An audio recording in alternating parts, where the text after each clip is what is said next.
ಈಗ ಸಾರಿಗೆ ಇಲಾಖೆ ಒನ್ ನೇಷನ್ ಒನ್ ಕಾರ್ಡ್ ಅಂತ ಹಿಂದೆ 1/3/19 ದೇಶದಲ್ಲಿ ಎಲ್ಲ ಒಂದೇ ಥರ ಕಾರ್ಡ್ ಇರಬೇಕು ಅಂತ ಆದೇಶ ಮಾಡಿದರು. ಅದ್ರ ಪ್ರಕಾರ ಮಾಡ್ತಾಯಿದ್ರು. ಏನು ಅಪ್ಗ್ರೇಡೆಡ್ ಈಗ ಅಪ್ಗ್ರೇಡೆಡಲ್ಲಿ ಇದರಲ್ಲಿ ನೋಡಿ ಸ್ಮಾರ್ಟ್ ಕಾರ್ಡ್ ಪಾಲಿಕಾರ್ಬೊನೇಟ್ ಮೆಟೀರಿಯಲಿಂದ ತಯಾರಿಸಿರ್ತಕ್ಕಂಥದ್ದು, ಲೇಸರ್ ಇಂಜಿನಿಯರಿಂಗ್ ಮೂಲಕ ಮುದ್ರಿಸಲಾಗುತ್ತಿದ್ದು, ಸ್ಮಾರ್ಟ್ ಕಾರ್ಡ್ನಲ್ಲಿ 64 KB ಕೆಪಾಸಿಟಿಯ ಮೈಕ್ರೋಚಿಪ್ಪನ್ನು ಹೊಂದಿದ್ದು, ಹೆಚ್ಚುವರಿಯಾಗಿ NIC ತಂತ್ರಾಂಶದ QR ಕೋಡನ್ನು ಸಹ ಮುದ್ರಿಸಲಾಗುತ್ತದೆ. ಇದರಲ್ಲಿ ಏನೇನಿರುತ್ತೆ ಅಂತ ಹೇಳಿದ್ರೆ, ಎರಡನೇ ಪೇಜಲ್ಲಿದೆ ನೋಡಿ, ಚಿಪ್ ಹೊಂದಿರುವ ನೋಂದಣಿ ಪ್ರಮಾಣ ಪತ್ರ, ಸ್ಮಾರ್ಟ್ ಕಾರ್ಡಿನ ಎರಡೂ ಬದಿಯಲ್ಲಿ ಮಾಹಿತಿಗಳಾದ ರಿಜಿಸ್ಟ್ರೇಷನ್ ನಂಬರ್ ಇರುತ್ತೆ, ಡೇಟ್ ಆಫ್ ರಿಜಿಸ್ಟ್ರೇಷನ್ ಇರುತ್ತೆ, ರಿಜಿಸ್ಟ್ರೇಷನ್ ವ್ಯಾಲಿಡಿಟಿ ಇರುತ್ತೆ, ಓನರ್ಶಿಪ್ಪು, ಆಮೇಲೆ ಚಾಸೀಸ್ ನಂಬರು, ಆಮೇಲೆ engine number, owner name, owner address, fuel, emission norms, ಮತ್ತು month and year wise manufacturing, number of cylinders, number of axle, makers name, model name, colour, body type, seating capacity, standing capacity, sleeper capacity, landed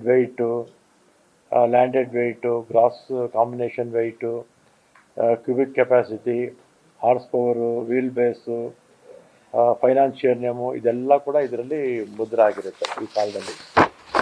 ಇವತ್ತು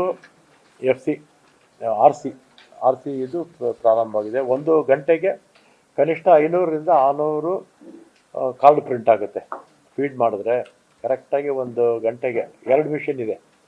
2 ಮಿಷನ್ನು ಅಂದರೆ ಹತ್ತತ್ರ 1 ಗಂಟೆಯಲ್ಲಿ 1000ರಿಂದ 1200 card ಪ್ರತಿದಿನ ನಾವು ಕೊಡ್ಬೋದು. ನಮ್ಗೆ ಯೂಶುವಲಾಗಿ ಬೇಕಾಗೋದು 15,000 ಪ್ರತಿದಿನ ಅಲ್ವಾ? 15,000, 14, 15, 16 ಈ ರೀತಿ ಬೇಕಾಗುತ್ತೆ. ಅದರಿಂದ ಸ್ಮಾರ್ಟ್ ಕಾರ್ಡು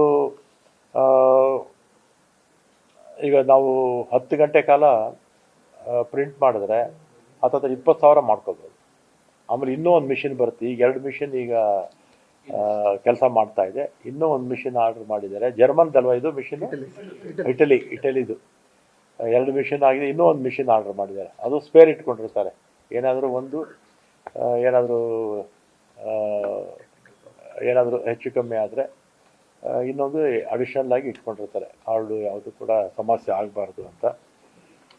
ಮತ್ತು ಇಲ್ಲಿ ಪ್ರಿಂಟಾಗಿ ಪ್ರತಿದಿನ ಜಿಲ್ಲೆಗಳಿಗೆ ಕಳಿಸ್ಬಿಡ್ತಾರೆ.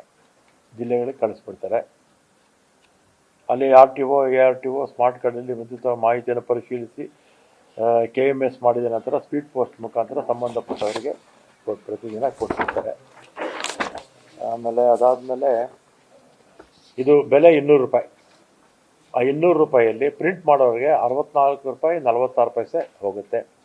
ಉಳಿದಿರ್ತಕ್ಕಂಥ 135 ರೂಪಾಯಿ 54 ಪೈಸೆ ಸರ್ಕಾರಕ್ಕೆ ಬರುತ್ತೆ. ಟ್ಯಾಕ್ಸ್ ಇಲ್ಲ ಇದಕ್ಕೆ. ನಾನ್ ಟ್ಯಾಕ್ಸ್ ರೆವಿನ್ಯೂ ನಮ್ಮ ಸರ್ಕಾರಕ್ಕೆ ರೆವಿನ್ಯೂ ಬರುತ್ತೆ. ಒಂದು ಕಾರ್ಡ್ಗೆ 135 ರೂಪಾಯಿ ನಮ್ಗೆ ಬರುತ್ತೆ. ಅವ್ರಿಗೆ 65 ರೂಪಾಯಿ ಆಗುತ್ತೆ. 64 ಚಿಲ್ಲರೆ 65 ಅಂದ್ಕೊಳ್ಳೋಣ. ಆಮೇಲೆ 15ನೇ ತಾರೀಕಿಂದ DL ಸ್ಟಾರ್ಟ್ ಆಗುತ್ತೆ. ಎಲ್ಲ ರೆಡಿ ಇದೆ. 15ಕ್ಕೆ ಮುಂಚೆನೇ ಪ್ರಾರಂಭ ಮಾಡ್ತಾರೆ. 15 ಅಂತ ಟಾರ್ಗೆಟು ಇಟ್ಕೊಂಡಿದ್ದಾರೆ ಅವರು. ಇದಿಷ್ಟು ಮಾಹಿತಿ. ಆಮೇಲೆ ಈ ಥರದ ಮೆಷಿನರೀಸು ನಮ್ಮ ದೇಶದಲ್ಲಿ ಎಲ್ಲೂ ಇಲ್ಲ ಅನಿಸುತ್ತೆ. ಎಲ್ಲ ಇದೆಯಾ? ಫಸ್ಟ್ ಮಿಷಿನ್ಸು ಈ ಥರ ಇಷ್ಟು ಲೇಟೆಸ್ಟ್ ಮಿಷಿನ್ಸು ನಮ್ಮ ದೇಶದಲ್ಲಿ ಯಾವ ರಾಜ್ಯದಲ್ಲೂ ಇಲ್ಲ. ನಮ್ಮ ರಾಜ್ಯಕ್ಕೆ ಬಂದಿರುತ್ತೆ.